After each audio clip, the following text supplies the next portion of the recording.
জয় মোহনবাগান। একটা টিম মাঠে নেমে 73% বল পজিশন রাখছে, অপোনেন্টের 27% বল পজিশন, 22টা গোলমুখী শট এগেনস্ট অপোনেন্টের 11টা গোলমুখী শট, 17টা কর্নার এগেনস্টে অপোনেন্টের একখানা কর্নার। এই স্ট্যাটিস্টিক্স বলে দেয় যে একটা টিম কেমন খেলেছে। কিন্তু ওই যে ফুটবল খেলায় ওই সব খেলাটাই নির্ভর করে ওই একটা জিনিসের উপর, সেটা হচ্ছে গোল।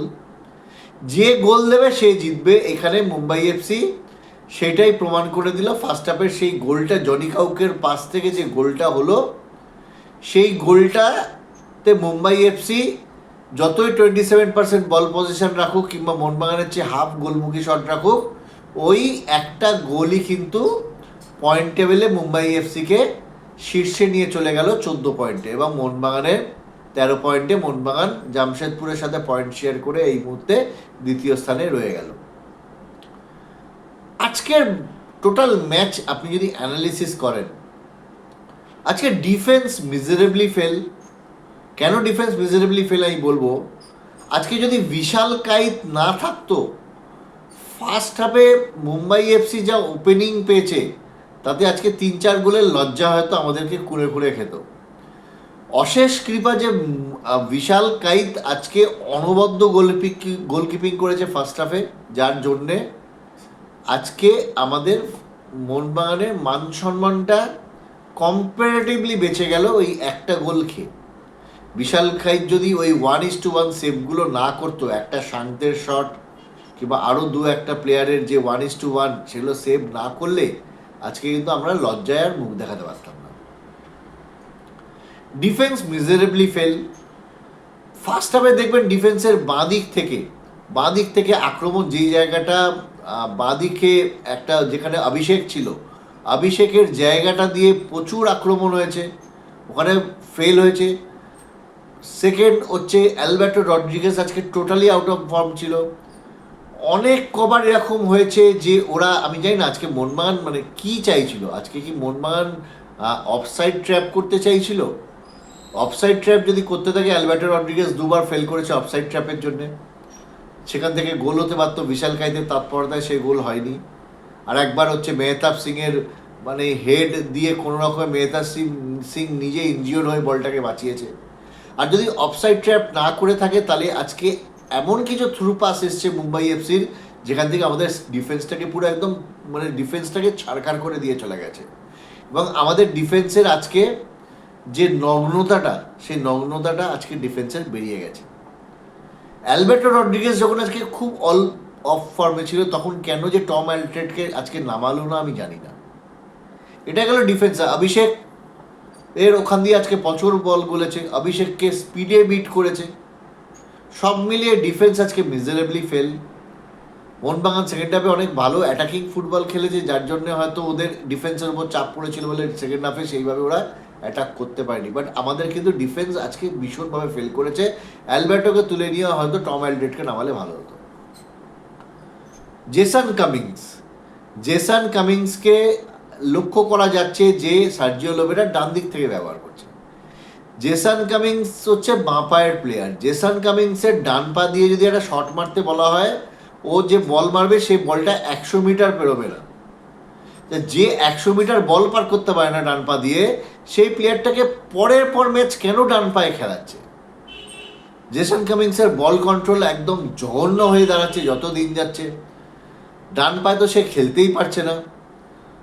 এবং সব মিলিয়ে Jason Cummings miserably flop. Jason কামিংসকে কেন বসিয়ে ওই জায়গাটা কেন মনবীর সিং, একটা ডেডিকেটেড একটা রাইট উইঙ্গার, কেন খেলাচ্ছে না আমি সার্জিও লোবেরা আমি জানি না।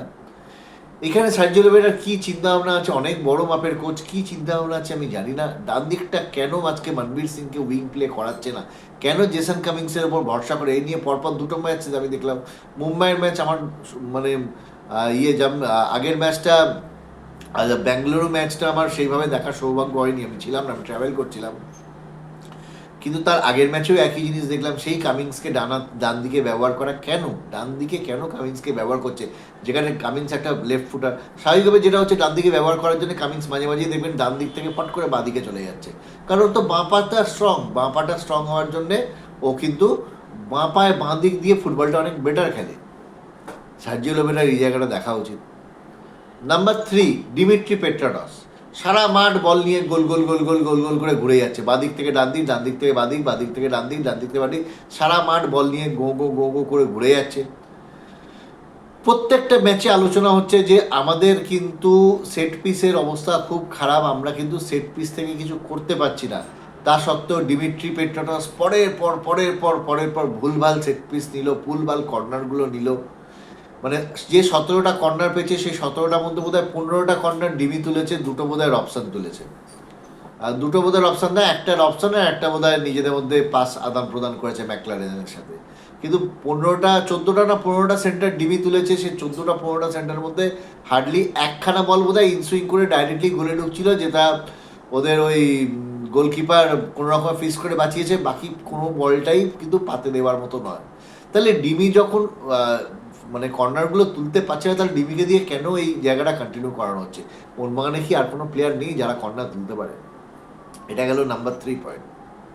নাম্বার 4 পয়েন্ট, শুভাশিসকে দেখলাম ম্যাচের শেষে একটা ঝগড়ার মধ্যে জড়িয়ে বললো। শুভাশিস যদি আজকে একটা হলুদ কার্ড কিংবা লাল কার্ড দেখে যেত, সেটাও অবাক হওয়ার কিছু ছিল না। একটা ক্যাপ্টেন হিসেবে কেন এত দায়িত্বজ্ঞানহীনভাবে পালন করছে? তো এইসব মিলিয়ে আজকে মোহনবাগানের একটা বাজে দিন। 73% বল পয়সা নিয়েও ম্যাচটাকে আজকে জিততে পারলো না।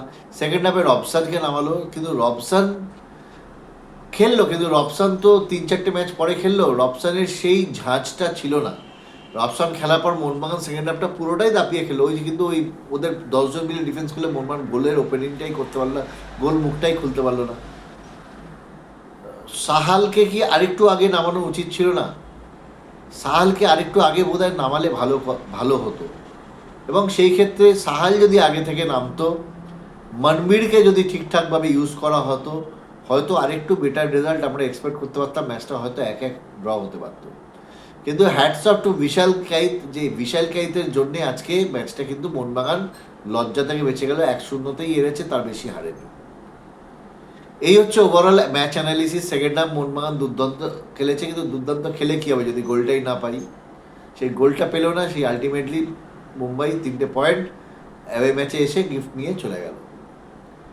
এই মুহূর্তে পয়েন্ট টেবিলে কে কোথায় দাঁড়িয়ে আছে তাহলে একটু দেখে নিই। পয়েন্ট টেবিলে মোহনবাগান এই মুহূর্তে 2 নম্বরে আছে, 6টা ম্যাচ খেলেছে। মুম্বাই 1 নম্বরে আছে, 6টা ম্যাচ খেলে 14 পয়েন্ট, মোহনবাগান 13 পয়েন্ট। তারপরে জামশেদপুর 5 নম্বরে, ইস্টবেঙ্গল 1টা ম্যাচ কম খেলেছে। এই জায়গায় দাঁড়িয়ে আছে পয়েন্ট টেবিল। এবং যেটা দেখার, যে সার্জিও লোবেরা সেট পিস নিয়ে কী চিন্তাভাবনা করছে আমি জানি না। হ্যাঁ, আরেকটা কথা বলবো, আর 97 মিনিটে মাথায় একটা সেট পিস পাওয়া গেছিলো। যখন আজকে ডিমি সেট পিসগুলোকে তুলতে পারছে না, ডিমির জায়গায় লিস্টার যে ফলসটা দিল, সেই ফলসটার জায়গায় লিস্টারও তো বলটা তুলতে পারত। পুরো ম্যাচে ডিমি একটা ভালো শট মেরেছিল, যেটা বারপোস্টের ওপরে ফিস্ট করে বেরিয়ে চলে গেল ফার্স্ট হাফে। এছাড়া ওভারঅল ম্যাচে ডিমির কোনো পারফরমেন্স নেই, খালি বল নিয়ে এমোর থেকে ওমর খালি বল নিয়ে ঘুরে বেরিয়েছে।